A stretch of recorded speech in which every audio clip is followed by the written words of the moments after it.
The development of the COVID-19 shot, the new vaccine advisory committee voted down recommending its use. Instead, the panel is encouraging individuals to make their own decision on the shot. Fox 5's Richard Giacobis in the newsroom with how this impacts routine fall boosters. Richard. Steve, there is growing confusion, and there has been among Americans for months now, too, as if they can still get a COVID vaccine shot. Well, you can, but in those series of votes today, CDC advisors say they're no longer recommending it for anyone in an unprecedented decision.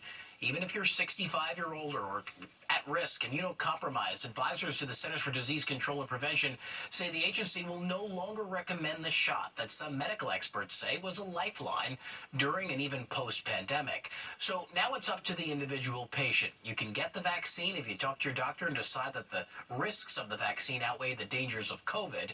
In other words, it's a personal choice. Speaking of those risks, the CDC advisory panel also asking the agency to adopt stronger language when it comes to what risks are associated with the vaccines. You'll remember back in June, Health Secretary Robert F. Kennedy Jr. replaced all 17 members of the panel that advises the CDC on vaccines. He then handpicked their replacements, many of them vaccine skeptics, along with Kennedy. But doctors say the shots are proven to be safe, with billions of doses administered worldwide since 2020. And with the new rise in COVID cases going into fall, they're just trying to navigate around the confusion when it comes to their patients. Anybody who still wants to get their COVID vaccine can still go and get it.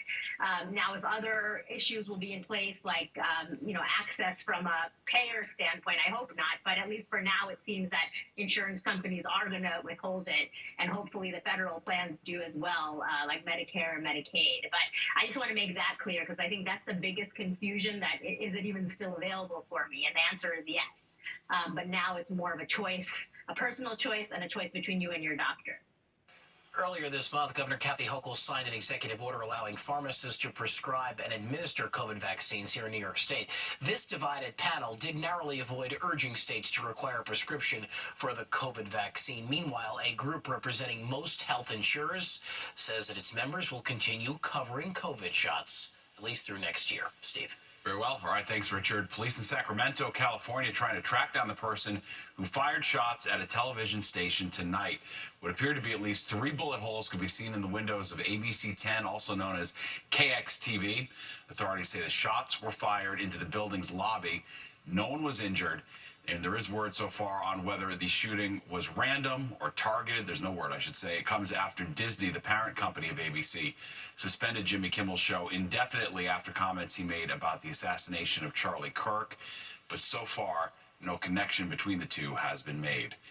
Israeli-American IDF soldier Idan Alexander, who was held hostage in Gaza for nearly 2 years, spoke publicly last night for the first time since his release. Alexander, who was raised in New Jersey, was the guest speaker at a U.S. Friends of the IDF event. They posted this video. The 21-year-old received a hero's welcome by his hometown of Tenafly after being released last May. Following negotiations between the U.S. and Hamas, he made this dramatic announcement. Next month, God willing, I will return to Israel. I will once again put on the IDF uniform, and I will proudly serve alongside my brothers. My story does not end with survival, it continues with service. There are still 48 hostages in captivity, only 20 of whom are thought to be alive. A 16-year-old boy has now been charged with gun possession and making terroristic threats. Police say a loaded handgun was found in his backpack yesterday at Benjamin Cardozo High School in Bayside, Queens. If convicted, he faces up to 4 years in prison. Students at the school are now seeing increased security, including metal detectors and uniformed officers. President Trump's $15 billion defamation lawsuit against the New York Times has been tossed by a judge. That suit claimed a series of articles about Trump amounted to libel. The judge ruled the lawsuit was full of tedious and burdensome language that had no bearing on the legal case, and that it was improper and impermissible. He gave Trump 28 days to file a shorter and amended complaint. Well, the Senate has rejected 2 competing stopgap funding bills. This increases the chance of a partial government shutdown starting October 1st. Now, leaders of the 2 parties are laying the blame on each other. Democrats accuse Republicans of not negotiating with them to address some of their priorities on health care. Republicans say Democrats were making demands that would dramatically increase spending. Mayoral candidates making the rounds on the campaign trail. Zoran Mamdani capping off a big week of endorsements with another key leader in Albany campaigning with the frontrunner. But is it do or die for the Liberty? Jennifer Williams is live tonight. Jen. That's right, Steve. A series of three has now become a game of one. I'll have more as the defending champs, the New York Liberty, try to punch their ticket to the semis with a win on the road in Phoenix against the Mercury right after the break.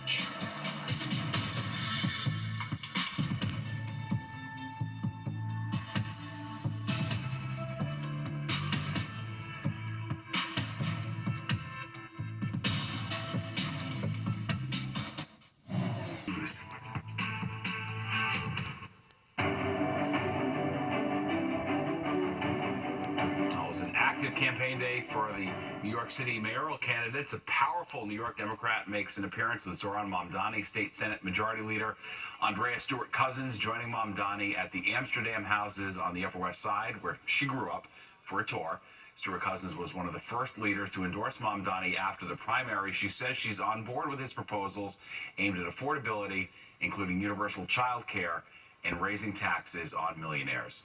We understand that affordability is the key, so we have tried over and over again to make sure that New Yorkers have what they need. We put, millionaires tax in our White House budget every year. Stewart-Cousins also says pressure needs to be on the state's congressional delegation to fight funding cuts at the federal level. Andrew Cuomo getting a not-so-warm welcome at a Queens campaign stop. Cuomo was repeatedly drowned out by hecklers as he spoke at a mosque in Jamaica. Some of whom were wearing Mamdani T-shirts. The former governor accusing Mamdani's campaign of sending the hecklers to harass him, even saying that Mamdani's policies are rejected by the Muslim community. Mamdani denied having anything to do with the protesters. It's all repugnant to the Muslim community, and he doesn't want them to hear it. So I think it's a Bush League tactic to send disruptors, but he's been doing it through the entire campaign. What I would say to all New Yorkers is to be respectful and to engage with politics, but also to ensure that there is room for the engagement of those sacred spaces. Mamdani added that Cuomo should do more to engage with Muslims. Republican Curtis Lee was speaking out against political violence at a campaign stop in Union Square in the wake of the murder of Charlie Kirk. Sliwa called for calm in the race for mayor. He specifically cited threats made against Zoran Mamdani, calling on all candidates and their supporters to keep their disagreements peaceful and respectful. And Mayor Adams campaigning at a senior center in the Bronx today. Adams spoke to residents and touted support services available from the city, including emergency cash assistance and housing assistance. He also demonstrated how the city plans to use ChatGPT to make navigating city services more accessible to non-English speakers. Well, a show of support across the country in our area for suspended talk show host Jimmy Kimmel.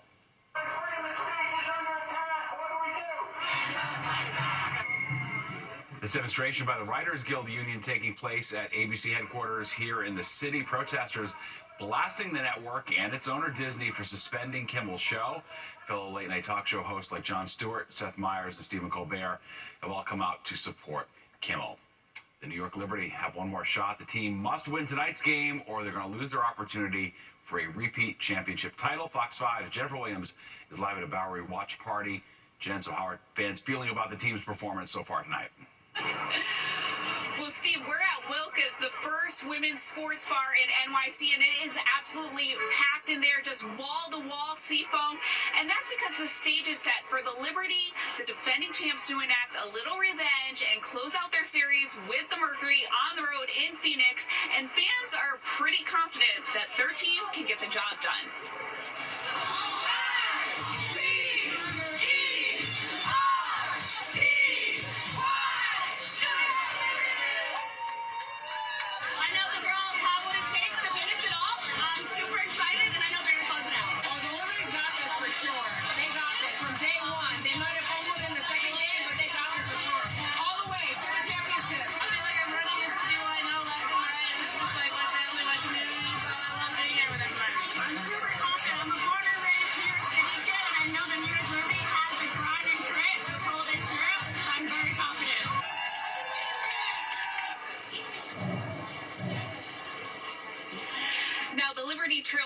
4 at the half. If they were to advance, they will face the Minnesota Lynx in the semis. Game 1 would be on Sunday. That's a series of 5, and as we all know, the Liberty beat the Lynx in order to win the franchise's first ever WNBA championship. So there's a little history there. Very enticing. Steve, I'll send it back to you in studio. It sure is. All right. Thanks, Jen. And it is the final weekend of summer. Nick is in next with the forecast.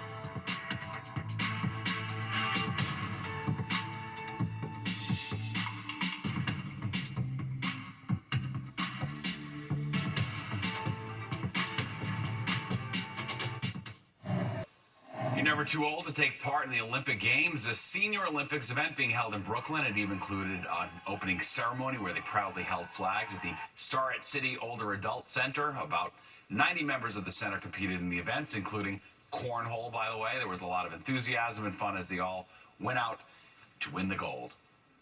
Today's Senior Olympics is one of many fun-filled activities that we offer at Starrett City Older Adult Center and so many other of our older adult centers here at JASA.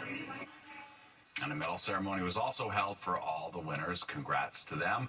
All right, time now for a look at the weather. Nick joins us with how the last weekend of summer is shaping up. Nick. Went fast, didn't it? It sure did. And the weekend is going to be a cooler weekend, a little fall preview, because fall will officially arrive here on Monday. But again, 84, 68 today, so those numbers above average by a margin there. 75, 61 is where we should be averaging. 94, 44 in the records. That 44 again back in 1929. Your sunrise 641 down 658, now 75. The wind is calm. It's going to be mostly northerly tonight. Humidity's dry, pressure 3008. It's getting stronger by the hour, but it's getting cooler by the hour to the north. We're down to 16 on Sussex. They were over 80 earlier. 57 Poughkeepsie, still mid-70s in town. 77 Newark, 67 as you get towards Belmar, back to the 50s in the Hamptons. There's the north wind, averaging about 5 to 10. That will stick around tonight. And tomorrow become more easterly as the day goes along. Look at the highs earlier, though. 86 Newark, Belmar, the warmer spots on the map.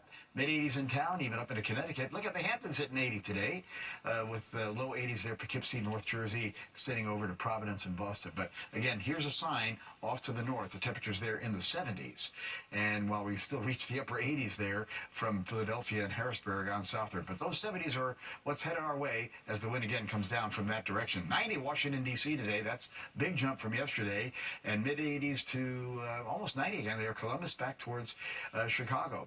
All right, so we've had a little cool front go by, but it's not really doing much at all. Again, just a few clouds will be around tonight. It's generally going to stay as a clear sky coming up in the forecast, and you'll see in the wide view there's a system way offshore, but that's heading out to sea. And then there are showers in the middle part of the country that will take their time getting here. They're probably not going to arrive here until later Tuesday, the Tuesday night. That's our next time frame for some rain. Of course, we could use it. We're at 5.5 inches behind rainfall for this time of the year, up for since January, so we could use it.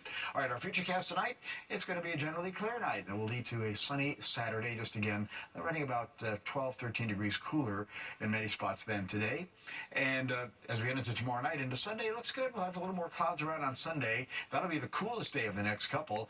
And again, you can see the showers approaching from the west. They're making it already to eastern Ohio by Sunday night. Again, that will arrive here when we get on into the later Tuesday time frame. All right, they're going to revisit Tropical Storm Gabrielle.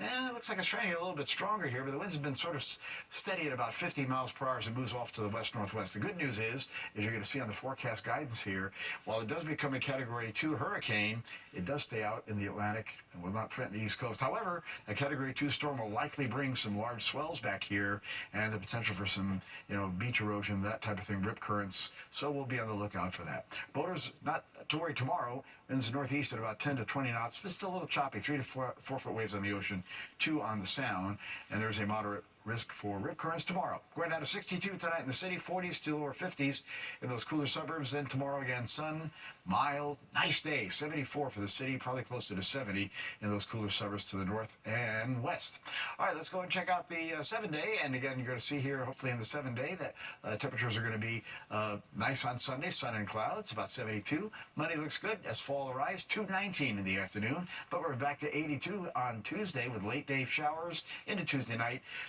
Clearing out Wednesday, 79, but at the end of the week, Steve is looking a little uncertain. Maybe a little bit of rain later Thursday into Friday. We'll deal with that when we get there. All right. Thanks, Nick. Well, from the Bowery to the Gallery, Bob Gruen opening his archive showcasing the explosive birth of the punk rock scene in the 1970s here in New York. We're going to have my conversation with the famed photog next.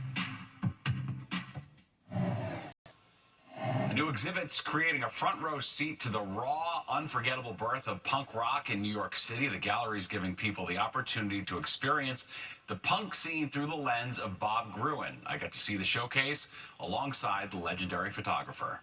Rock and roll is the freedom to express your feelings very loudly in public. It's that moment when everybody's screaming yay and nobody's thinking about paying the rent.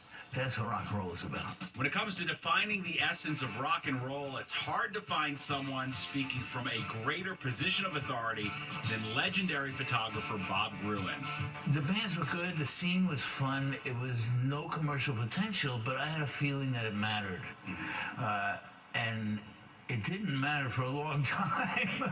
But I'm really glad that the band's actually, the word spread and people started to like it. His current show at the Morrison Hotel Gallery in Soho highlights images he captured of New York City's gritty, groundbreaking punk rock scene of the 1970s. To Gruen, the continued appreciation of his iconic images serves as validation of a belief he first harbored more than 50 years ago, that something with lasting cultural relevance was bubbling up at underground clubs like CBGB's in Nax's Kansas City. When punk rock started down at CBGB's, the world didn't know about it. They didn't want to know about it. It was kind of a secret thing, but then little by little, word filtered out that something was happening and that the bands were actually really good. So for me, looking back, it's like I actually accomplished something. The exhibit, a brilliant, loving testament to a bygone era when the Bowery was so much more than just a brunch destination. That was another thing about CBGB's. A lot of the bands lived right nearby in the Lower East Side, so we could walk there, assuming you didn't get mugged on the way. Assuming you didn't get mugged on the way. Love that. All right, you can catch Punk by Bob Gruen at the Morrison Hotel Gallery through October 12th. Highly recommended. All right, let's check in with Nick for one last look at the weather. Nick. All right, Steve, our weather tonight kind of cooling down into the 40s to lower 50s. Northern suburbs, 62 in the city, 50s, about 60 on the coast. A clear sky for the most part. Sunny tomorrow, you're going to love it. We'll climb up to the 70s, but not like the 80s today. Actual average high should be about 76, so it'll be close. Middle 70s, lower 70s along the coast. Sunday, just as beautiful, just about 3 degrees cooler on Sunday. Then it warms up again on Monday. Very well. All right, thanks, Nick. That does it for us tonight. If you miss any part of the 10 o'clock news, you can always catch an encore on our free streaming app, Fox Local, where you can stream our newscast anytime. Have a great night and a great weekend.